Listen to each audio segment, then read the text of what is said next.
নৱবৰ্ষৰ প্ৰথম দিনা গোটেই অসমবাসীৰ ৰাইজলৈ, জোনাই সমষ্টিবাসীৰ ৰাইজ, ধেমাজি জিলাবাসীৰ ৰাইজলৈ আন্তৰিক বিহুৰ ওলগ যাচিছোঁ। বছৰটো সকলোৰে কাৰণে শুভ হওক। আৰু তাৰ ওপৰঞ্চি আজি আমাৰ ভাল দিন, আমাৰ সংবিধান সৃষ্টিকৰ্তা আমাৰ ভাৰতৰত্ন B.R. আম্বেদকাৰ তেখেতৰো আজি এনিভাৰ্চাৰীৰ দিনা আমি শুভেচ্ছা আগবঢ়াইছোঁ। যি সংবিধান আজি ভাৰত ৰাষ্ট্ৰ গণতান্ত্ৰিক এটা দেশ হিচাপে, শক্তিশালী দেশ হিচাপে ৰচাত আৰু আগবঢ়াই নিয়াত সহায় কৰিছে, তেখেতলৈও আজি স্মৰণ কৰিছোঁ আৰু শ্ৰদ্ধাঞ্জলি জ্ঞাপন কৰিছোঁ।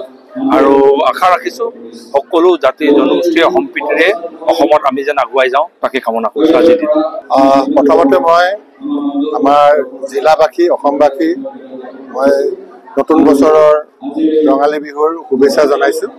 আৰু আজি B.R. আম্বেদকাৰৰ 135 সংখ্যক জন্ম শতবাৰ্ষিক, তেখেতকো শ্ৰদ্ধাৰে সোঁৱৰিছোঁ। আৰু এইবাৰ আমাৰ প্ৰচেষ্টাটো হৈছে যে পঞ্চায়তী ৰাজ ব্যৱস্থাটো এটা অনুষ্ঠানলৈকে আমি লৈ যাবৰ কাৰণে এইবাৰ বিশেষভাৱে প্ৰয়াস চলিছে।